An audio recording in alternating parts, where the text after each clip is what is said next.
A atração a seguir é recomendada para todas as idades.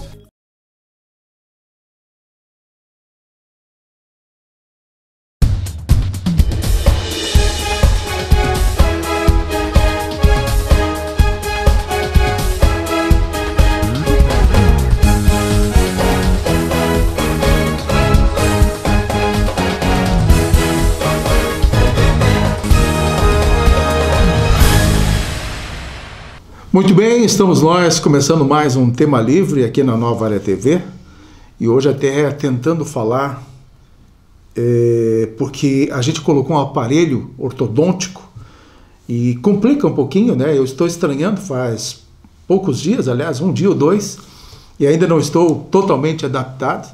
Até quero deixar aí um abraço para o Adilson Damasceno Figueiredo, profissional de ortodontia, o dentista aqui de Lages, ali da Otacílio Vieira da Costa, onde fica o seu consultório. Até estou fazendo uma média com ele aqui, uma propaganda indireta, viu, Céu?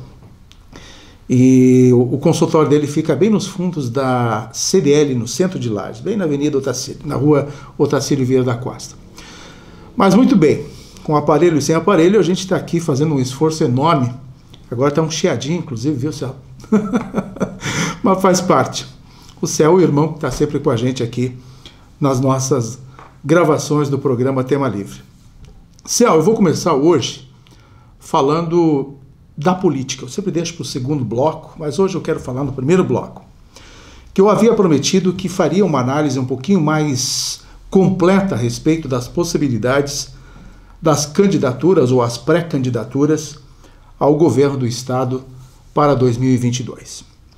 Então a gente buscou alguns nomes e temos aí pelo menos 7 ou 8 já dentro dessa possibilidade de uma candidatura ou pré-candidatura ao governo do Estado em 2022, a começar, claro, por Carlos Moisés, o atual governador.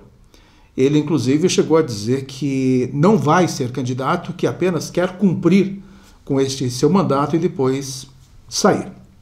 Mas tudo vai depender, é claro, da conduta dele, do governo dele, daqui para frente. Vai que ele acerta os ponteiros, tanto nessa questão do combate à Covid, tanto na questão econômica, tanto na questão política. Então, Carlos Moisés ainda é uma incógnita para ser, então, candidato à reeleição em 2022, mas eu estou para dizer que ele vai se sustentar como candidato à reeleição. Depois dele, o que mais apareceu querendo já se lançar ou pré-lançar a candidato tem sido o nome do senador Jorginho Melo, do Partido Liberal, do PL, que esse basicamente já está definido. Jorginho Melo já se coloca na condição de pré-candidato ao governo, oposição por completo a Carlos Moisés. Depois nós vamos ver outros nomes. Eu até coloquei num outro comentário que o Gelson Merizio estaria no PP, do Partido Progressista de Espiridion Amin, pois eu me enganei. O Gelson Merizio está no PSDB. Ele se colocou no ninho tucano e já é o candidato também ao governo do Estado de Santa Catarina em 2022. Não vamos chamar de candidato, pré-candidato ao governo do Estado em 2022. E junto com Gelson Merizio tem alguém mais querendo buscar esse espaço, que é o prefeito de Criciúma, o Clésio Salvaro, que é também do PSD, que pode criar um embate aí numa discussão de quem vai ser o candidato do PSD, não, do PSDB, Clésio Salvaro PSDB e também Gelson Merizio. Então esses dois vão brigar pela ponta para ser então o candidato do ninho tucano. O MDB fez uma coisa curiosa para a escolha do seu candidato ou pré-candidato. Eles vão fazer uma prévia, vão fazer uma eleição entre todos os membros filiados que têm direito a voto para a escolha. É uma decisão inédita, inclusive, do PMDB ou do MDB, e 3 lideranças já têm aí o seu nome colocado. Então, desses 3 nomes, sairá um candidato do MDB para, então, concorrer ao governo em 2022. Entre eles, o atual presidente do partido hoje, o deputado federal Celso Maldaner, lá do oeste do estado, o senador Dário Berger e também o prefeito de Jaraguá do Sul, Antílio Lunelli. São esses 3 os nomes que já estão apostos para, então, a escolha do partido para que um deles represente, então, em 2022, na candidatura ao governo. Aí temos, dentro do PP, o eterno Esperidião Amin, né, o senador Esperidião Amin, que pode, então, colocar também o seu nome à disposição, embora Amin esteja ainda no seu primeiro mandato de Senado. Talvez aí, então, não seja o momento para ele simplesmente cumprir 2 anos de Senado e já sair para o governo de Santa Catarina. Sobra quem? Imagino que Juarez Ponticelli, hoje prefeito de Tubarão, seja o nome mais indicado do PP, do Partido Progressista, para buscar este espaço dentro do governo do estado no ano que vem. Aí nós temos mais adiante o PSD. PSD, uma incógnita. Não dá para imaginar hoje, basicamente, quem poderá ser o candidato. Napoleão Bernardes, talvez seja o nome mais indicado no momento, ele que era do PSDB, né, foi candidato a vice de Mauro Mariani na eleição passada e que agora está dentro do PSD. É um nome bem possível que seja, então, trabalhado para ser o candidato ao governo. Em segundo plano, talvez muito remotamente, o ex-governador aqui de Lages, né, não de Lages, mas o ex-governador lagiano, Raimundo Colombo, com a possibilidade também de ser lançado como pré-candidato ao governo pelo PSD. Mas é coisa que eu praticamente descarto a partir de agora, mas enfim, política até boi voando vale, então a gente pode até, quem sabe, imaginar que Raimundo Colombo possa, então, colocar o seu nome novamente à disposição do PSD. São os dois, né, dele e o Napoleão Bernardes, que tem essas condições de se candidatar.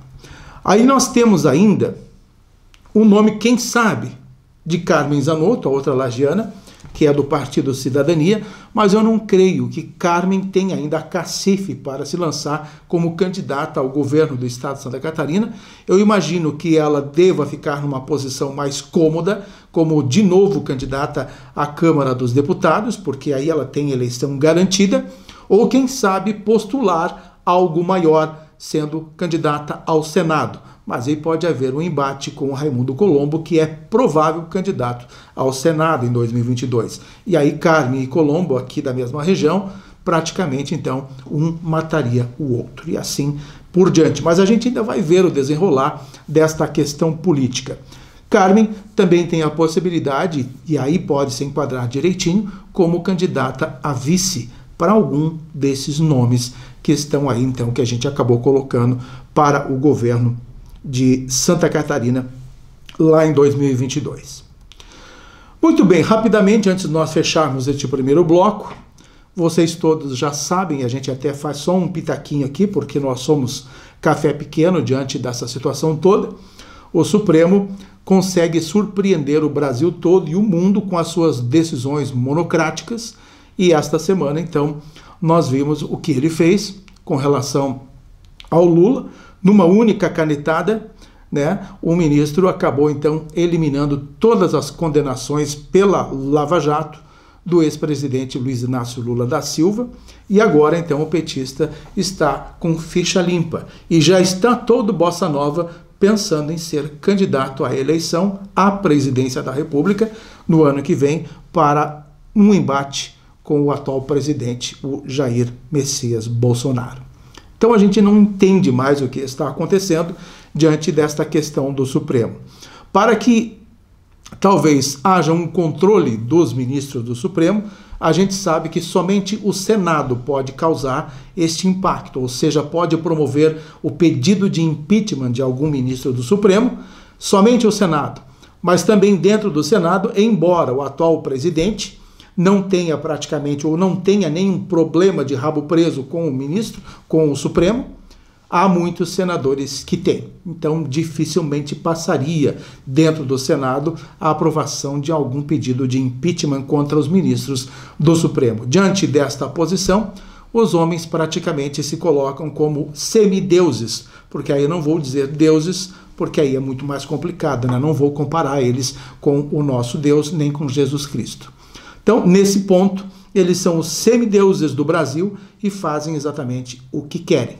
Prendem deputados, né? Prendem pessoas que falam mal deles, ou seja, eles são os executores, eles são os julgadores e eles são, enfim, todos os que decidem a vida das pessoas. O Supremo perdeu praticamente toda a credibilidade nacional e assim por diante. Mas, e fechando basicamente então o bloco, em Lages, algumas figuras devem buscar o seu espaço na política. Eu vou buscando o assunto conforme a ordem crescente ou decrescente, principalmente então na esfera estadual. Nós imaginamos que para deputados estaduais, obviamente, Márcio Machado, hoje que é deputado estadual, deverá buscar a reeleição, né? Depois nós temos um segundo candidato que também tem muita chance de talvez ser eleito, que é o ex-vereador Lucas Neves, que foi candidato a prefeito na cidade de Lages, e também o Gerson Omar dos Santos pelo PSD. E ainda podemos buscar, quem sabe, os nomes como o Gabriel Ribeiro, que pode tentar retornar ao cenário político, embora esteja muito afastado, e também o vice-prefeito Juliano Polese pelo PP. Então, basicamente, esses os nomes de Lages que deverão figurar na eleição para deputado estadual em 2022, e os demais a gente nem cita porque aí vem os pangarés, né, os tiradores de votos, e que acabam complicando normalmente as eleições dos demais que têm realmente condições de buscar espaço tanto na Assembleia Legislativa. E na esfera federal, obviamente, eu só vejo um nome. Se ela for, então, a candidata à reeleição, Carmen Zanotto, provavelmente ninguém vai buscar degladiar com Carmen Zanotto. Vão deixá-la sozinha pelas condições que ela tem. Embora a gente tenha observado em eleições passadas alguns nomes se candidatando à esfera federal e praticamente desistindo na última hora, deixando o espaço para a deputada Carmen Zanotto. Então, são coisas que a gente apenas está hoje no campo das hipóteses, né? Tentando colocar para vocês. Nada disso é oficial, nada disso é definitivo, apenas algumas suposições. Que mesmo em tempos de pandemia, nessa situação caótica que nós estamos vivendo, por outro lado, as coisas ainda estão acontecendo naturalmente. Tanto no campo político como em outras áreas, as coisas têm que continuar acontecendo, independente da pandemia. Não se pode pensar só em coronavírus e deixar, obviamente, as demais questões de lado. E a política é uma dessas que continua acontecendo, tá bom? Depois do intervalo, a gente retoma com o segundo bloco aí falando um pouquinho dessas peculiaridades do coronavírus, lockdown, entre outras coisas, aqui do estado e também da Serra Catarinense. Eu já volto.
Ok, de volta então agora com a segunda parte do nosso tema livre. Eu quero falar um pouquinho dessas situações que estão ocorrendo em Santa Catarina. E a gente tem observado o que está acontecendo. O estado, obviamente, está todo no vermelho, está todo ele caótico. Não existe leito, basicamente, em lugar nenhum para a internação das pessoas acometidas pelo novo coronavírus. Esse é o drama que nós estamos vivendo. Chapecó é ainda a cidade com o maior número de pessoas na fila de espera por uma UTI, né? Mas as notícias de Chapecó estão começando devagarinho a serem um pouquinho melhores. Por exemplo, o hospital da Unimed de Chapecó já tem dito que o número de contaminados caiu bastante. Ou seja, se tinham X pessoas que estavam fazendo o exame, diminuiu bastante, reduziu então esta numeração das pessoas que estão sendo acometidas pelo coronavírus. Além disso, Chapecó inaugurou lá no centro de eventos um centro de emergência, não é triagem, é um centro de emergência para atender também pacientes de coronavírus que não estejam na situação extrema. Então lá estão com praticamente 30, 40 leitos. Além disso, o Chapecó conseguiu contratar equipes completas, levaram equipamento, médicos, técnicos, enfermeiros para dar atendimento. E agora, recentemente, já esta semana, o prefeito de Chapecó ganhou na justiça o direito de contratar aqueles médicos que estão hoje no Brasil obsoletos, médicos que não estão fazendo nada porque não tem a oficialização. Eles não têm o tal de revalida, que chamam, para que eles possam, então, exercer a função de médico. São profissionais que se formaram em outros países, na Argentina, Cuba, seja onde for, que voltaram para o Brasil e esperam esta oportunidade de trabalhar. Então, com a medicina e o canudo de outro país, não estão podendo trabalhar. E João Rodrigues conseguiu, então, a chance, o poder de contratar essas pessoas com o diploma, sem o revalida no Brasil, emergencialmente. Vai ser por um tempo, obviamente. E pelas informações que a gente obteve, foram muitos os currículos apresentados para a contratação, quer dizer, superou a expectativa para a contratação desses profissionais na cidade de Chapecó. Então, a cidade lá do oeste do estado, Chapecó, Xanxerê, diante desta crise eminente que eles estão vivendo, estão conseguindo, aos poucos, saírem deste sufoco. Estão conseguindo, pelo menos, tratar as pessoas, mas o que a gente lamenta, lá naquela região, é que estão morrendo 5, 6, 7, 8, até 10 pessoas por dia à espera ainda do atendimento. Mas as coisas tendem a melhorar se continuarem desse jeito. Já em Lages, né, assim como em todo o país e como em todo o estado de Santa Catarina, a cidade de Lages também está com alguns pacientes na lista de espera. São em torno de 7, 8, 10, 12 pacientes que giram. Infelizmente, nós estamos acompanhando o boletim diário da cidade e a gente percebe que estão morrendo cerca de 3, 4 pessoas por dia. Foram 7 em 2 dias, em 48 horas, sem contar as que faleceram, né, por Covid da região da Mures, dos outros municípios. Então, isto é bastante triste e a gente lamenta. E quando desocupa, digamos assim, acaba falecendo uma pessoa, imediatamente outra já ocupa o seu espaço para o tratamento.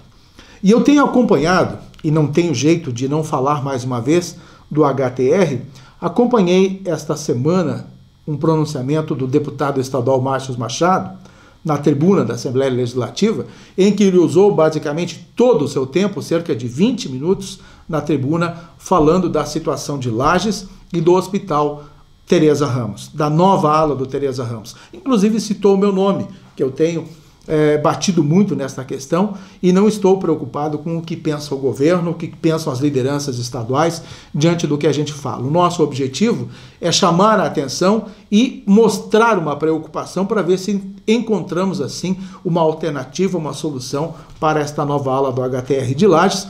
E segundo Márcio, eu havia colocado que havia mais de 100 leitos, ele disse que há mais de 90, ou seja, 90, 92 leitos em 2 andares, né? 41, 42 em cada um, então dá um pouquinho mais de 90 leitos, mas estão aí à disposição e não são ocupados para atendimento.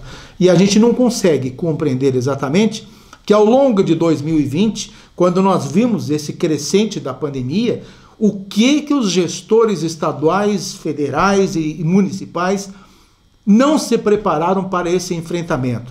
Será que simplesmente esperaram que este vírus evaporasse do ar e tudo voltasse ao normal? Obviamente, os técnicos, os analistas, os enfermeiros, os médicos, né, os cientistas já alertavam que essa pandemia poderia aumentar e cada vez mais e nós chegarmos ao colapso. Como chegamos? Por que que os gestores, durante o ano de 2020, não tomaram as medidas necessárias? Dinheiro a rodo do governo federal, os estados e os municípios receberam. E muito dinheiro. E tem esse dinheiro até hoje. Agora, o que fizeram com ele, a gente até hoje não sabe se investiram 100% ou não. Claro que a gente sabe, muitos governadores e muitos gestores estão sendo presos, inclusive hoje, em função do desvio desse dinheiro da Covid. Já chamam até de Covidão, né? E assim por diante. O Márcios também citou um hospital aqui de Ponte Alta, aqui pertinho, que tem lá 30 leitos num hospital totalmente reformado, novinho, organizado, prontinho também para receber. Por que então não colocar a possibilidade de aparelhar esse hospital? Já tem inclusive as camas, tudo direitinho, os quartos arrumadinhos, lá as tomadinhas, é só ligar os aparelhos. Ah, falta pessoal, mas façam como Chapecó, contratem equipes, consigam médicos pelo Revalida. Se fosse feito todo um trabalho em termos de mutirão, envolvendo a esfera federal, a esfera estadual e todas as lideranças dentro de um estado, qualquer hospital em qualquer município do estado de Santa Catarina teria condições de ser, sim, usado, utilizado e entrar em operação. Basta as autoridades quererem, porque está lá, o dinheirinho para isso está lá. Aliás, não é dinheirinho não, é dinheirão que está para essa função, para esse uso. E aí, nós estamos esperando, por exemplo, a visita do secretário de Estado, André Mota. Eu fiz uma crítica a ele no meu blog esta semana, porque ele estava sendo esperado na terça-feira. A deputada federal Carmen Zanotto, inclusive, e o Márcio Machado, esperaram em Lages a vinda do secretário de Estado, e ele simplesmente não apareceu, porque foi prestar contas sobre a Covid-19, as ações do governo, aos deputados estaduais.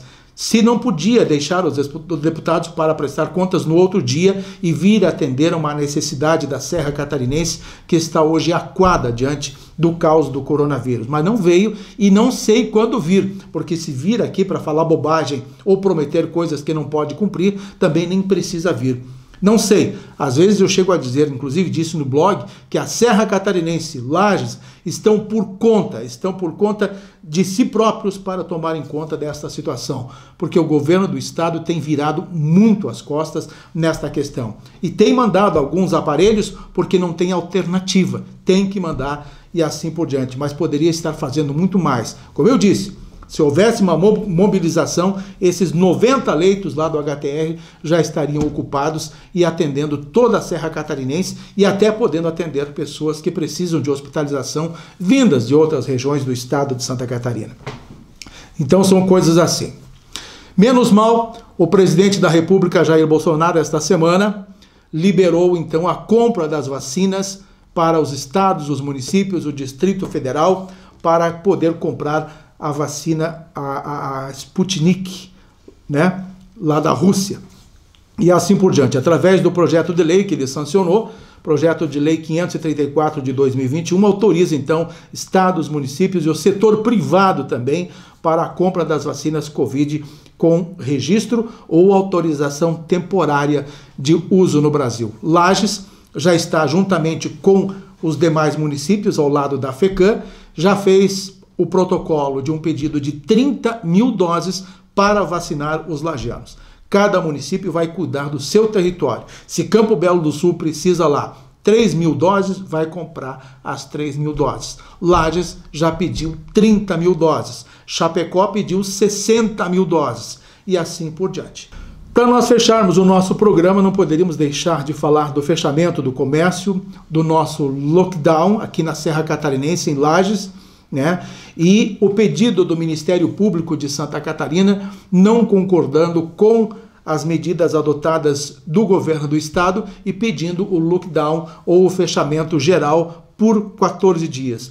E aí eu gostei demais de um pronunciamento do deputado estadual Kennedy Nunes, do PSD, dizendo o seguinte: já que esses gestores que têm seus ganhos, os seus soldos garantidos no final do mês, tanto o Ministério Público, prefeitos, governadores, todos esses que decidem pelo lockdown, mas que têm o salarinho garantido no final do mês, para que sejam descontados também os seus salários, inclusive dos funcionários dessas repartições, assim como os empresários que ficarem com os seus estabelecimentos comerciais fechados por 14 dias sem faturar um centavo e tendo que cumprir todas as obrigações pagando impostos. Funcionários que deverão ficar em casa também porque não podem trabalhar, né, perderão 14 dias de faturamento e ainda com todas as dívidas pela frente para serem pagas sem recursos, que então essas pessoas que usam da caneta pedindo lockdown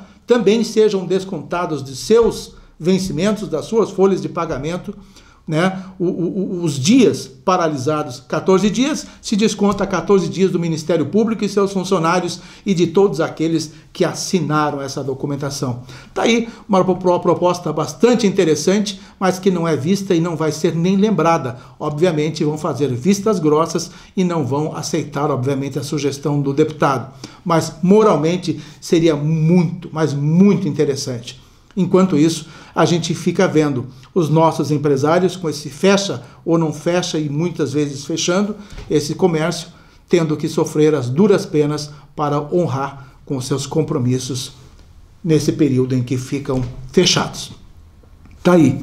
Tudo bem que a situação requer medidas emergenciais e que a gente até não pode nem condenar, talvez, essas atitudes. Mas é preciso pensar em tudo antes de tomar qualquer atitude mais restritiva diante desta questão da pandemia do coronavírus. Amigos, um abraço a vocês e a gente retorna na semana que vem com novas informações, se Deus quiser. Até lá.